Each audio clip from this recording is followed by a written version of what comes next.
Hey WhatsApp guys, this is Avinash. ये है official fitness सभी।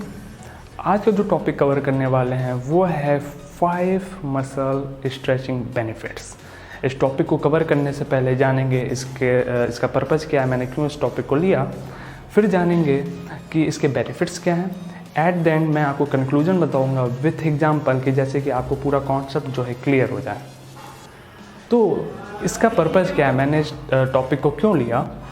इस टॉपिक को लेने का यही एक रीज़न है कि आजकल का जो टाइम पीरियड चल रहा है, जिमिंग का हुआ या स्पोर्ट्स का हुआ या कोई भी स्टेडियम में वर्कआउट कर रहे हैं या घर पे कोई भी हम लोग लोड उठा रहे हैं, हैवी लोड उठा रहे हैं, तो हम लोग का जो मसल फाइबर है वो स्ट्रेंथनिंग मोड में चला जा रहा है।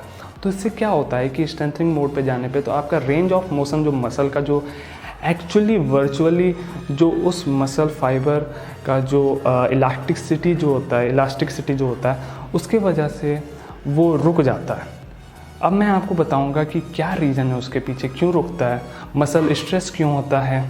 ये सब चीज़ें मैं आपको बेनिफिट्स के अकॉर्डिंग मैं आपको बताता रहूँगा कि क्या क्या प्रॉब्लम क्रिएट हो रहा है। तो सबसे पहले जानते हैं कि जब मसल स्ट्रेंथनिंग होता है तो क्या होता है कि जब भी हम लोग मसल स्ट्रेंथनिंग मोड में आ जाते हैं तो फिर क्या होता है कि जो मसल का जो फाइबर होते हैं वो टोन अप हो जाता है, टाइट हो जाता है और साथ में पेन और स्ट्रेन की प्रॉब्लम आ जाती है। नॉर्मल सी बात है, आ ही जाएगी। तो अभी मैं इसके बताऊंगा बेनिफिट्स क्या क्या हैं। अगर हम लोग स्ट्रेचिंग करते हैं इन सब चीज़ों से कैसे बचेंगे, तो इसके बेनिफिट्स क्या क्या हो सकते हैं। सबसे पहला बेनिफिट, मसल इम्बैलेंस। अब मसल इम्बैलेंस हो ही जाएगा अगर कोई भी मसल्स जो है स्ट्रेंथनिंग मोड पे आ जाता है, तो जो दूसरा उसका मसल टाइप है वो लूज हो जाएगा। अब जो लूज हो जाएगा तो उससे क्या होता है कि आपका मसल इम्बैलेंस क्रिएट हो जाएगा, राइट। अगर हम लोग स्ट्रेचिंग करें तो उसका ये प्रॉफिट ये है कि दोनों मसल जो है स्ट्रेचिंग में रहेंगे, एकदम प्रॉपर बैलेंस में रहेगा और साथ ही साथ उस मसल को रिपेयर करेगा स्ट्रेचिंग के दौरान। तो ये है पहला बेनिफिट। दूसरा बेनिफिट ये है रोम यानी रेंज ऑफ मोशन। अब रेंज ऑफ मोशन क्या होता है, जो मसल फाइबर है यानी कि जो मसल फाइबर है इसका एक्चुअली जो मसल फाइबर का इलास्टिसिटी जो है वो यहाँ से यहाँ तक है, जो वर्चुअली जो है वो यहाँ से यहाँ तक है। अब क्या होता है स्ट्रेंथनिंग मोड में ये जो मसल फाइबर है तो स्ट्रेंथनिंग मोड पे रहेगा तो आपका ये प्रॉब्लम क्रिएट करेगा रेंज ऑफ मोशन में। जो आपका जो मसल फाइबर है वो यहाँ से यहाँ तक ही रहेगा, मतलब कि उसका जो एक्चुअली जो होना चाहिए मसल का इलास्टिसिटी वो यहाँ तक नहीं पहुँचेगा, यानी कि जो मसल फाइबर है वो यहाँ से यहाँ तक रहेगा स्ट्रेंथनिंग मोड में। तो यहाँ पे क्या प्रॉब्लम क्रिएट करेगा, ब्लड सप्लाई में प्रॉब्लम करेगा, प्रॉपर न्यूट्रिशन मसल में नहीं प्रोवाइड हो पाएगा और टाइटनेस की वजह से, टोन अप की वजह से तो आपका जो स्ट्रेंथनिंग है वो यहीं तक रहेगा। तो जब भी हम लोग स्ट्रेचिंग करते हैं तो उसका जो एक्चुअली जो मसल फाइबर है वो यहाँ से यहाँ तक पहुँचता है, तो आपके रेंज ऑफ मोशन को इम्प्रूव करेगा। अब तीसरा बेनिफिट ये है स्ट्रेस, मतलब कि जो स्ट्रेस रिलीफ, जो मसल का जो स्ट्रेस होता है उसको रिलीव करेगा। अब रिलीव कैसे करेगा, अब क्या है कि जब भी हम लोग मसल्स को ज़्यादा देर तक किसी चीज़ पर स्ट्रेस डालते हैं तो हम लोग का जो मसल फाइबर है वो स्ट्रेस में आ जाता है। अब उसको रिलीव कैसे करेगा, जब भी हम लोग फ्लेक्सिबल मतलब जैसे हम लोग स्ट्रेचिंग करेंगे तो उससे क्या होगा, जो मसल्स के फाइबर है वो खुलेंगे धीरे धीरे। तो फिर वहाँ पे ओवर यूज अगर हम लोग करते हैं, अगर किसी मसल फाइबर को इनिशियल पॉइंट तक लेके जाते हैं, प्लेटो तक लेके जाते हैं, तो जब स्ट्रेस पे आएगा तो जब भी हम लोग स्ट्रेचिंग करेंगे तो क्या बेनिफिट रहता है, जो मसल फाइबर है वो खुलेंगे। अब खुलने के बाद वहाँ पे प्रॉपर ब्लड सप्लाई होगा, न्यूट्रिशन वहाँ पे प्रॉपर मिलेगा सब मसल्स को, मसल फाइबर को। वहाँ पे एंडोर्फिन नाम का केमिकल जो है वहाँ पे प्रोड्यूस होगा। एंडोर्फिन क्या काम करता है, बेसिकली ये प्रोड्यूस करता है आपके स्ट्रेस, जो भी स्ट्रेस या कोई भी मसल फाइबर जो पेन में है उसको रिलीव करता है एंडोर्फिन। तो ये एंडोर्फिन जो है ये आपके मसल फाइबर को स्ट्रेस से रिलीफ देगा, पेन से रिलीफ देगा अगर हम लोग स्ट्रेचिंग करते हैं। अब चौथा आता है जो हम लोग के बेनिफिट, वो है मसल फ्लेक्सिबिलिटी। नॉर्मल सी बात है यार, मतलब अगर आप लोग मसल को स्ट्रेच करते रहते हो, स्ट्रेचिंग करोगे तो आपकी मसल्स की जो फ्लेक्सिबिलिटी वो इम्प्रूव होगी। आप उस फ्लेक्सिबिलिटी के थ्रू आप अपने मसल्स को कंट्रोल में ला सकते हो।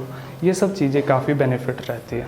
अब जिम्नास्टिक है कराटे हुआ, टाइकांडो हुआ, इन सब लोग की फ्लेक्सिबिलिटी इतनी अच्छी रहती है, इन लोग की मसल्स फाइबर इतने प्रॉपर न्यूट्रिशन प्रोवाइड करते हैं मसल्स को कि मतलब एक लेवल होता है, किसी एक हाई लेवल के लिए प्रिपेयर करता है इन सब चीज़ों को। तो ये हो गया चौथा। अब फिफ्थ पॉइंट आता है पॉइस्चर मेंटेनेंस।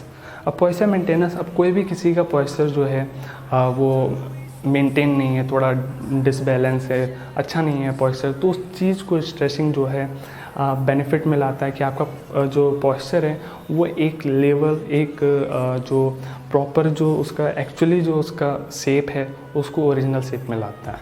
तो ये था पूरा 5 बेनिफिट। पहला बेनिफिट था मसल इम्बैलेंस, दूसरा था हम लोग का स्ट्रेस रिलीफ, तीसरा था ROM ROM range of motion, पांचवा था हम लोगों का फोर्थ था हम लोग का मसल फ्लेक्सिबिलिटी और फिफ्थ था पॉइस्चर मेंटेनेंस। तो ये था पूरा 5 जो मसल स्ट्रेचिंग बेनिफिट में जब भी हम लोग स्ट्रेचिंग करते हैं ये बेनिफिट आते हैं। कंक्लूजन विथ एग्जांपल की बात कर ली जाए तो यहाँ पे क्या होता है बेसिकली कि अगर कोई भी एक प्लेयर अगर वो खेलने जा रहा है या कोई भी स्पोर्ट्स इवेंट है उसमें पार्टिसिपेट किया है, कंपटीशन करने जा रहा है, या कोई भी अगर हम लोग ग्राउंड पे जा रहे हैं तो गेम खेलने से पहले हम लोग क्या करते हैं, डायनेमिक स्ट्रेचिंग करते हैं। डायनेमिक मतलब कि हम लोग अपने बॉडी को प्रिपेयर करते हैं अपने किसी लेवल के लिए, किसी एक हायर लेवल के लिए कि हम लोग अपना गेम में 110% दे पाएँ। तो हम लोग डायनेमिक स्ट्रेचिंग करते हैं कि अपनी बॉडी और मसल्स को एकदम वार्म अप टाइप करते हैं, स्ट्रेचिंग करते हैं कि जैसे हम लोग मसल्स के जितने भी फाइबर हैं वो एक्टिवेट हो जाएं, प्रॉपर न्यूट्रिशन सप्लाई हो, ब्लड फ्लो अच्छा हो गेम में, तो हम लोग प्रिपेयर करते हैं उस चीज़ को ये डायनेमिक स्ट्रेचिंग के थ्रू। फिर क्या होता है कि जब गेम ख़त्म हो जाता है, जब गेम का पीरियड ख़त्म हो गया, मैच एंड हो गया, अब फिर लास्ट में ये लोग क्या करते हैं, फिर हम लोग स्टैटिक जो स्ट्रेचिंग होता है उसको अप्लाई करते हैं। अब स्टैटिक स्ट्रेचिंग में क्या होता है कि नॉर्मली हम लोग बॉडी को कूल डाउन करते हैं, स्ट्रेच करते हैं, जो भी हम लोग के मसल्स फाइबर जो स्ट्रेस में हम लोग दिए गेम के टाइम या कोई भी रेंज ऑफ मोशन जो स्ट्रेंथनिंग मोड में आ गया था उस चीज़ को अब ये कूल डाउन करेगा, मसल सोरनेस होगा वहाँ पे जब भी हम लोग स्टैटिक स्ट्रेचिंग करेंगे। तो ये हो गया एक ये हो गया स्टैटिक स्ट्रेचिंग, बीच में गेम हो जाएगा। और ये डायनेमिक, यानी कि डायनेमिक से स्टार्ट होगा स्ट्रेचिंग, अपने बॉडी को एक्टिवेट करेंगे किसी प्रिपेयर को, जैसे मैंने आपको बेनिफिट बताया, बेनिफिट को ही आप इंक्लूड कर लो ये एग्जांपल में कि क्या क्या बेनिफिट हो रहा है अगर हम लोग डायनेमिक स्ट्रेचिंग करते हैं। और जब स्ट्रेचिंग करने के बाद जब गेम पीरियड ख़त्म होता है उसके बाद से स्टैटिक में क्या अप्लाई करते हैं, कौन से स्ट्रेचिंग को अप्लाई करते हैं, क्या बेनिफिट होता है वो मैंने आपको बताया। तो स्टैटिक, डायनेमिक और बीच में जो गेम पीरियड जो हम लोग 110% दे पाते हैं वो एक डायनेमिक स्ट्रेचिंग की वजह से दे पाते हैं। अपने बॉडी को एक्टिवेट करते हैं, जॉगिंग करते हैं, वार्म अप करते हैं, पूरे बॉडी को स्ट्रेच करते हैं प्रॉपर वे में कि किसी एक लेवल के लिए प्रिपेयर हों। गेम ख़त्म हुआ फिर स्टैटिक पे आ जाएंगे, स्टैटिक पे हम लोग बॉडी को कूल डाउन करेंगे जैसे कि ये सब जो प्रॉब्लम हो रहा है, जो स्ट्रेंथनिंग मोड की जो प्रॉब्लम होगी उस चीज़ से बच सकें। तो ये था आज का information 5 muscle stretching benefit. I hope आपको वीडियो अच्छी लगी होगी। Stay tune with us with official fitness अभी। Thank you so much guy, sign of.